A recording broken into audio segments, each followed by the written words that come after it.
Bonjour Stéphane. Bonjour Pierre-Antoine. Bienvenue dans un nouvel épisode de Regard Libre. Donc aujourd'hui, on va continuer un peu sur Notre-Dame par rapport à la suite des événements sur les donations et la reconstruction. Et on abordera également notre chère Aurore Berger qui veut qu'on travaille plus et qu'on travaille un jour de plus pour la solidarité. Donc, je te propose de commencer par. Alors, je vais partager un article de Contrepoint avec lequel j'étais vraiment en ligne par rapport à aux donations faites par des chefs d'entreprise à la reconstruction de Notre-Dame. Donc, on Oui, a vu une polémique enflée, surtout à gauche, hein, comme d'habitude, bien sûr. sur le fait que voilà, ils donnent de l'argent pour des pierres, mais que pendant ce temps-là, ils ne donnent rien pour les SDF, pour les gens qui meurent de Oui, faim. Ça, c'est ils ont première étape. Et seconde étape, c'était les déductions fiscales sont en fait des vols. Déduire fiscalement les dons qu'on fait à la reconstruction est un vol au budget de l'État, un vol du budget de l'État, un vol fait aux pauvres. Donc là, on est allé jusqu'au bout. Et donc là, dans cet article très intéressant, l'auteur, Gérald Michel Thermo, explique pourquoi il n'est pas d'accord avec ça. Donc je partagerai cet article. Mhm. Bah, Oui, donc pour un sujet. on a le don fait par les riches aux pierres. Donc, Ouais, ils ont un cœur de pierre, si je comprends bien. ouais, c'est ça. Et ensuite, le problématique de la fiscalité. Ouais, Écoute, sur le cœur de pierre, je pense qu'il faut toujours revenir aux bases et oser rappeler que dans une société un temps soit peu civilisée, c'est-à-dire où on n'est pas dans une tyrannie, dictature, vers laquelle la gauche aimerait nous amener, bien sûr, les gens restent quels qu'ils soient riches ou pas riches, terme qui veut rien dire. Il faut rappeler que les gens ont le droit de donner leur argent, honnêtement gagné, supposé honnêtement gagné, à qui bon leur semble. Si tu commences à rentrer dans la discussion de les gens, qu'ils soient riches ou pas, n'ont pas le droit de faire ce qu'ils veulent de leur argent, ouais, la tyrannie est à la porte. C'est la base. Alors, est-ce qu'on va être d'accord et est-ce qu'on a des choses à dire sur le fait que Bernard Arnault et autres donnent plutôt pour la cathédrale plutôt que pour les pauvres? On peut en penser plein de choses. Je ne suis pas sûr moi-même que j'aurais fait forcément ce choix-là. Soit, ouais, c'est son choix. Et si on veut, quand on est à gauche, pouvoir critiquer le choix d'autres personnes à droite ou ailleurs, il faut d'abord respecter, il faut aussi pouvoir être soi-même, avoir des choix à faire et assumer ses choix. Donc, il faut respecter les choix de l'autre pour pouvoir, que ses propres choix sont respectés. Donc, le premier truc à dire, c'est leur argent. À supposer qu'ils l'ont gagné honnêtement, et on n'a pas de raison de penser le contraire, ils le donnent à qui ils veulent. mm. Surtout qu'on ne Après, sait pas. Surtout qu'on ne sait pas. Voilà, à mon avis, ces riches entrepreneurs doivent par ailleurs donner également à des tout à œuvres. fait, Enfin, tout à dans fait, toute leur fondation, c'est le genre typique d'œuvre de tout à charité fait. qu'ils font. Donc, C'était vers ce quoi j'allais, effectivement. C'est qu'on ne sait pas par ailleurs ce qu'ils donnent, combien je serais curieux de savoir, comme j'en sais rien. J'en ai vraiment aucune idée, mais je ne sais pas combien Bernard Arnault donne au Resto du Cœur. ouais, Je sais pas moi, à la recherche contre le cancer, au Téléthon ou à autre truc comme ça. Donc on voit, tu sais, il faut toujours se dire, quand on raisonne comme ça, revenir sur bon vieux Basquiat, il y a ce qu'on voit et ce qu'on ne voit pas. Là, on voit tout d'un coup qu'il donne. D'accord, mais on oublie que peut-être par ailleurs, il donne sur d'autres choses. ouais. Un mec comme Bernard Arnault, qui je crois maintenant est dans les 5 ou 10. Ouais, dans le top 5, je ne sais C'est plus, ça, ouais, c'est cinq l'homme, des pages il fait partie des hommes les plus riches du monde. Les 100 millions pour lui, c'est une pégadille, aussi choquant que ça puisse nous paraître. Je ne serais pas du tout surpris que tous les ans, il donne facilement peut-être un demi-milliard à plein de Ouais, choses. Et là, tout d'un coup, il avait 100 millions qu'il a donné à Notre-Dame. Mais ça ne veut pas dire qu'il ne donne pas par ailleurs. Et même si ce n'était que le seul don qu'il fait de toute l'année, ben on devrait s'en réjouir. Point. Après, il faut Aussi oser dire pareil, dans le discours ça va choquer, mais quand on est dans le don, quand on est vis-à-vis de gens qui donnent, si on est soi-même dans le besoin et qu'on aimerait pouvoir profiter des dons que des gens riches comme cela peuvent, peuvent faire, il faut aussi se mettre dans une position où on est méritant à leurs yeux. C'est-à-dire que si on est gilet jaune, X ou Y, qui que ce soit, je sais pas moi, une usine, l'humanité, j'en sais rien, et qu'on aimerait pouvoir profiter de la générosité gigantesque d'un Bernard Arnault, peut-être faut-il tout simplement se mettre favorable à son point de vue. C'est-à-dire que si je suis Bernard Arnault, il y a des chances que Bernard Arnault se soit dit, bah, moi, vu la situation que je vois, je ne vais pas donner aux Gilets jaunes ou à qui que ce soit, je dis les Gilets jaunes, parce que je considère qu'ils ne méritent pas mon don. Et par contre, Notre-Dame, c'est un symbole, ceci, cela, je vais donner à Notre-Dame. Ça peut paraître extrêmement dur ce que je dis, mais c'est parfaitement légitime et il faut oser le dire et l'entendre. Ouais. Ça, je suis d'accord. Il y a aussi un deuxième point, l'auteur là dans Contrepoint le mentionne, c'est que le fait de dire on va donner aux pauvres en fait d'un coup, ça résout pas le problème de la pauvreté parce qu'on va donner à un moment T. Les Mhm. gens, voilà, sont dans des dynamiques où ils vont consommer ce qu'on leur donne, mais après ils auront Oui, plus rien, et donc c'est une boucle sans fin. Et ça résout bien pas sûr, le problème justement bien d'éducation, sûr. le problème Ouais, et d'éthique. tu connais le proverbe chinois, alors Ouais, je paraphrase, je suis pas, mais plutôt que de donner un poisson à un mendiant, tu lui donnes une canne à ouais, pêche. ouais, Il vaut mieux lui apprendre à pêcher plutôt que lui donner un poisson. C'est la même idée. ouais, On est effectivement dans un pays où on nourrit les gens de subsides, d'aides et d'assistance sociale, au lieu de leur donner les moyens de leur autonomie et de leur subsistance. ouais, C'est exactement la même idée. Et effectivement, je peux imaginer qu'un Bernard Arnault ne veuille pas donner pour exactement cette raison-là, alors que peut-être qu'il embauchera peut-être des gens dans les ateliers de chez LVMH, Hermès ou autres, pour permettre aux gens d'obtenir un emploi et des qualifications. C'est tout ouais. à fait possible. Ok. Il y a également un problème sur la fiscalité. Je crois que tu voulais qu'on en Oui, parle oui, le fait sur cette que, question. ouais, Euh, et là, je prends le risque de dire une bêtise, mais je le fais en fonction de ma compréhension. On fait tout un bruit autour des réductions fiscales liées ouais, aux dons de cette nature. Mais moi, de ce que j'en comprends, c'est du bruit pour rien. Qui qu'on soit, quand on fait un don au Téléthon ou à autre chose, effectivement, il y a 66%, je crois, ou 60% ouais, quelque chose comme ça.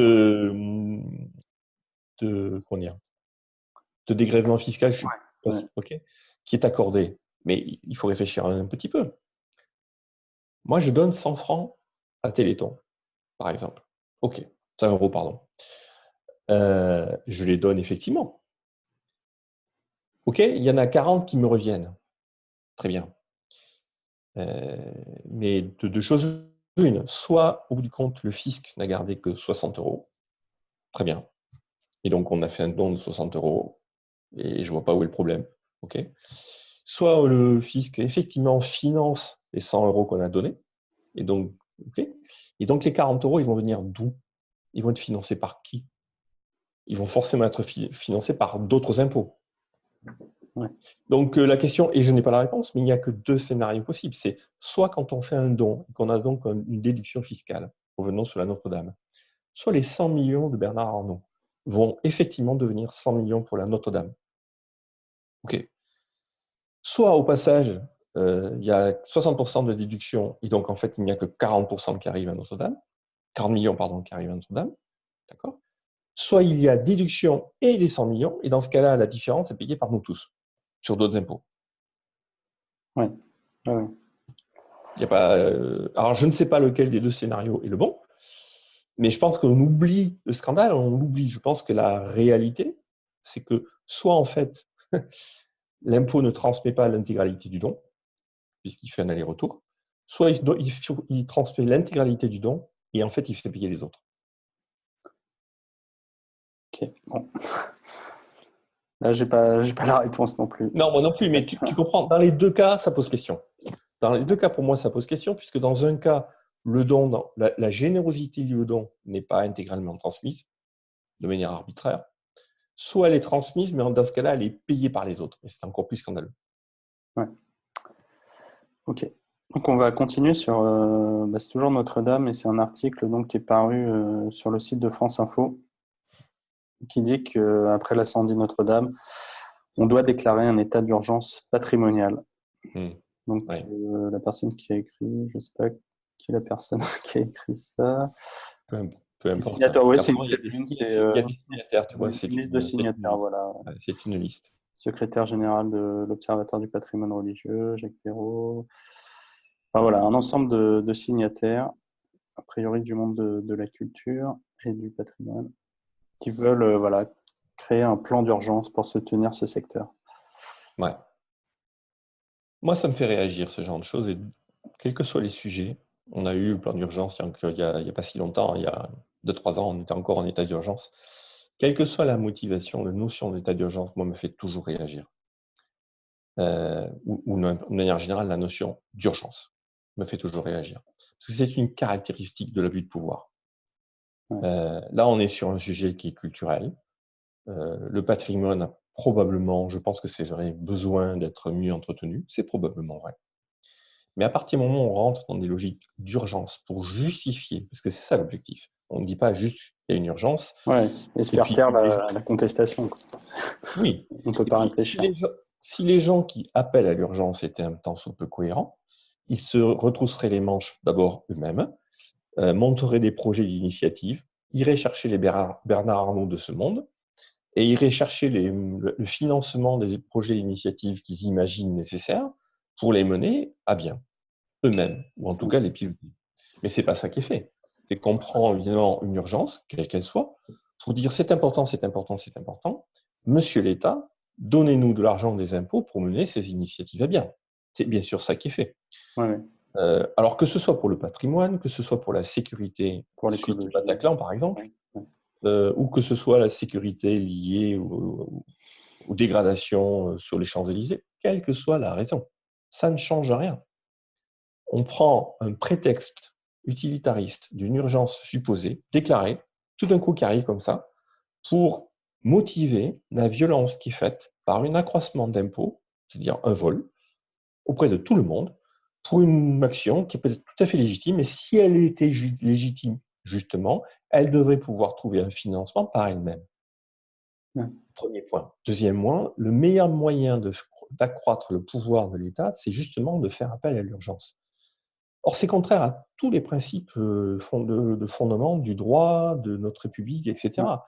La logique de construction de la République au départ consiste à dire, quelle que soit l'urgence, quelle que soit la situation, je rappelle qu'on a été créé sous la Révolution quand même, quelle que soit la situation, l'État, le gouvernement, etc., est là pour le gérer, la structure, les institutions sont là pour le gérer, et il n'y a rien, aucune circonstance, puisque c'est représenté, qui peuvent faire bouger les institutions, parce que sinon, si on commence à faire ça, eh bien, on renverse tout simplement l'équilibre républicain.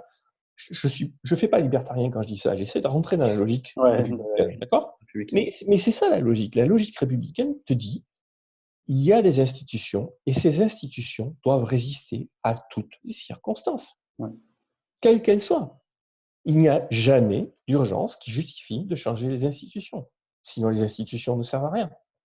Ouais. Donc, n'importe quel type d'état d'urgence est doublement scandaleux, parce que c'est un appel d'impôt, donc un appel à vol, et un appel à remettre en cause les institutions qui sont par ailleurs supposées être notre référence.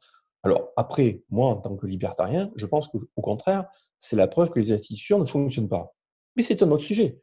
L'état d'urgence est typiquement quelque chose qui est scandaleux et qui n'est pas normal qu'un journal comme Le Figaro, Le Monde ou autre ne réagisse pas à n'importe qui appelle à un état d'urgence. Ce n'est pas normal.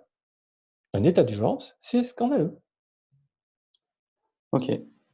On va finir sur Aurore Berger, oui. Députée LREM des Yvelines. Peut-être que j'appellerais bien, moi, un état d'urgence par rapport à Aurore Berger, j'avoue. J'avoue que c'est tentant, je suis tenté. Ah, mais on va dire que tu es sexiste. Donc, C'est ça, c'est ça. C'est le On a la réponse toute faite euh, déjà. ça doit être ça, oui. C'est le crépuscule des idoles, cette chère Aurore Berger.